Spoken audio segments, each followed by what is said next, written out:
Ciao. Won't function and shields will be useless. Sauce for the goose, Mr. Savick. The odds will be... Or don't hold on. See, this is the thing.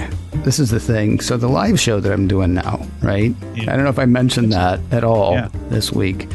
The live show that I'm doing now is very structured, and at the same time, it's very freeform. Like, I have no idea how long the show is going to be. I know that feel, bro. Akin to what Gandalf said about, never late or never early. The show's as long as it needs to be, but it is very much structured. Mm-hmm. This show was supposed to be just totally like freeform and hey man, whatever. But, I'm staring right now at a radio clock for the other show. I would love to be freeform.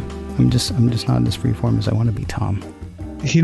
What you find out when you go totally freeform is structure does have its advantages. Sure. Yeah. And I mean, honestly, it has its benefits. And vice versa. If you go totally structured, you want freeform. So, it's always the best is a combo of some sort, I think. See, that's the thing, because every time I try to go freeform, I end up falling fairly quickly back into structure. I was actually messaging. We haven't got to that point yet. Sorry. What? The part where I talk about messaging and such. No, so I was messaging a friend of mine earlier today. He was actually the guy who was the news guy at the FM station where I interned. His name is Henry Santoro. Wow. He now does news for WGBH in Boston. He did news for WFNX before that. And he posted a thing about an article because he apparently was one of the first 2 Americans, aside from people in customs, to meet U2. It was 1980, according to this article, and a couple of guys from a radio, like the manager of this band said, listen, we don't have a record to promote. We're not playing any place. We just want these guys to see the inside of an American radio station and understand what's going on. And so they had them up. But the thing so they had Bono and The Edge and, Adam Clayton and Larry Mullins. Can't remember his last name. Anyway, had them all up and had their manager up and a couple of suits from the record label. The thing that blew me away about this article was news guy Henry Santoro. It said, so 2 DJs at the station, blah, blah, blah, and Henry Santoro. And so I wrote to Henry, I'm like, I know I'm taking the wrong thing from this article, but you were a DJ? And he was like, yeah, I was a DJ because I didn't know if I could ad-lib. So I took a job. I took a job as a DJ to make sure that I could ad-lib. Right, to exercise that muscle. Interesting. Right, and then once I was comfortable with that, I went hardcore news. Said Henry. I think somebody else probably wrote that response for him, but still. Right, let's talk really quickly. He couldn't have ad-libbed it. No way. It's been like 87 years. Because Henry listens, so I'm pretty sure that that's going to happen. Right, all right. I want to talk really quickly about HomePod Mini before we do the thing that we were going to talk about today. See, freeform. Freeform. Rip it up the structure. Freeform. Woo! It's like a Skynyrd concert. Yeah, play it. Yeah. Really quickly, HomePod Mini didn't do anything for you? We were talking yesterday about the stuff that you bought. You got a Series 6 this year because your Series 3 was done. You got you ordered an iPhone 12 because your iPhone 10 needs to go, live on a farm and play with other iPhone 10s. Little iPhone. Is there, did nothing turn you on about the HomePod Mini? No, I have a speaker system that I'm perfectly happy with. Okay. And the original HomePod did not even hang with what's available from Sonos or even Google and Amazon, frankly. Mm-hmm. But the HomePod Mini definitely made me go, oh, that looks like they're getting a product line in shape. Yeah. This looks like, maybe by the 3rd generation, they're going to have something compelling, which is a lot of times what Apple does. Mm-hmm. They come out with a 1st generation, like the Apple Watch, that's like, yeah, it's okay. And then by the 3rd generation, they've nailed it. So yeah, I think this HomePod Mini definitely turned my head and was like, that is interesting. The fact that, you still are limited in what it can do. Its functions are solely within the HomePod as far as Siri and only certain services work with it. I think it's got some growing to do, but I think it might get there.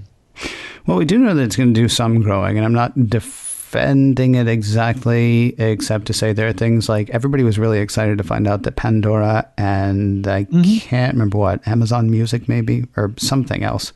iHeartRadio. I thought that was already there. Anyway, it might have been. Yeah. Point being, they are growing some of the services. I mean, that is coming later. So, I mean, it's weird because I do think of it as a speaker. even though it is a speaker, of course, with an operating system that can be updated from time to time. Amazon Music. Yeah, there you go. So I think I'm probably going to do it, but that's because my speaker system is, I've got one HomePod that I got on a ridiculous discount earlier this year in one room.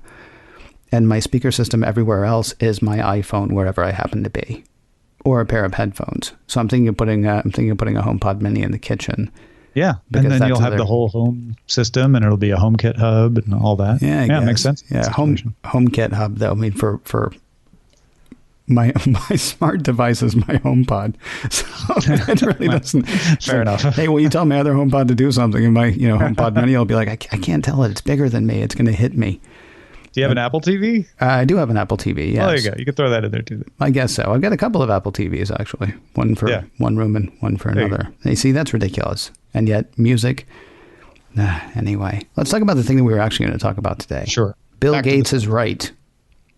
Is he? Finally. I say he is. Right well, no, I'm not saying he's never been right before, but Bill Gates apparently he spoke at a GeekWire conference, a GeekWire summit earlier this week. Or last week, actually, I guess, as people hear this, almost a week ago. And he said something that I said, I believe here, it might have been on the live thing that I was doing, I don't know. I don't understand how Congress can look at Amazon, Apple, Google, and Facebook and say, right, these four companies are all being anti-competitive, so we need to set laws that are going to govern these four companies. When those four companies, while they may have similarities, do also have wild differences. To paint them with, such a broad brush, I believe what I said on whatever show it was, it lacks nuance. And Gates earlier this week or last week said, I think it's too bad that they are looking at all four of these companies with basically one mindset, and it would be better to look at them individually. If they want to, what did he say? If they want to do this seriously, it was a word to that effect. I know he said the word seriously in there because that was the one that stuck to me. If they want to do this seriously, or if they want to, enact serious reform, they need to not look at these four companies as four things you have to, fix in the same way. Rather, you have to examine each one individually, see how each one is acting individually, and address the individual concerns. And I say he is spot on in that. Far be it from me to disagree with Bill Gates or Ken Ray. Okay. But I see it a little differently, and I hesitate to say I disagree, not just because I don't want to, I don't want to offend Bill Gates, but because you don't want to offend me. Exactly. So both yes and no. There. Okay.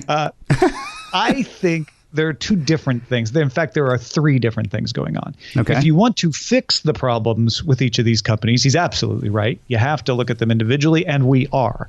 The Department of Justice and the FTC are investigating each of these companies individually. They're not investigating them all as a group. And so any antitrust remedies that will be brought based on individual company actions.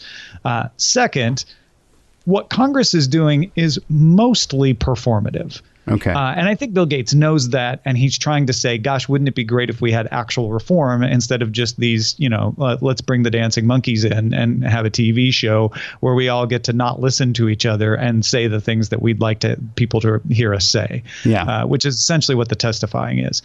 But the third thing is that we want reform. And that's where I really think maybe I do have a difference, which is we have the Department of Justice and FTC going after what's been done wrong individually. I think the reform shouldn't be tailored to each company. In fact, reform should be broad.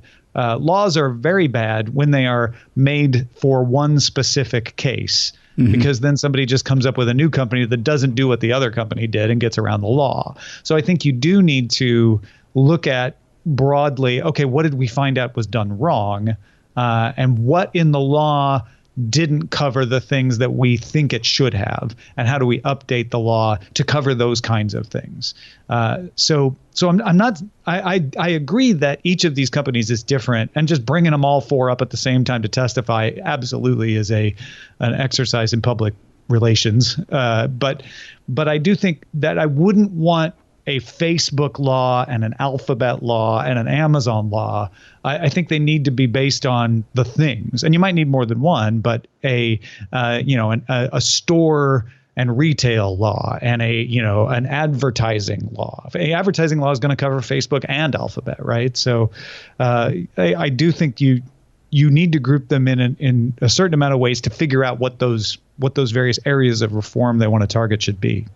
Has there been any transparency at all in what's going on with the DOJ and FTC investigations? Because I'll be honest, when I read what Gates had written, my thought immediately went to the congressional stuff, which I'm fairly certain is what he was referring to as well. I assumed so too. Yeah. And the congressional stuff, you paid for that and I paid for that, man. And that was honestly, it feels to me like that was a campaign promotion for both the Democrats and the Republicans, because in the end, Dave Cicilline gets to go out and say, look what I did. And Jim Jordan gets to go out and say, look what they didn't do. I mean, right. The whole thing, it just feels like that was a year and a half of, I think we can get some play out of there or problems with big tech, because in the end of it, and who knows what happens, in the next administration, who knows what happens in the next session of Congress. But in the end of it, it really just seems like it was an attempt at sound bites that didn't exactly work. Those are to roll into your campaign commercials. Right. And say, Representative Jordan held big tech accountable. And you do that. Right. Actually, he held the Democrats accountable. The Democrats held big tech accountable. It seems to me the way it went, but I don't know. Have we had any transparency around what's going on with DOJ or FTC, or is that just still sort of that's a black box? We don't get transparency around these investigations purposefully because they're investigations, right? There've been a lot of leaks about who they talked to and what they talked to them about. So there's a little visibility into that. There was a lot of buzz last week that we were going to get a Google indictment, but we didn't.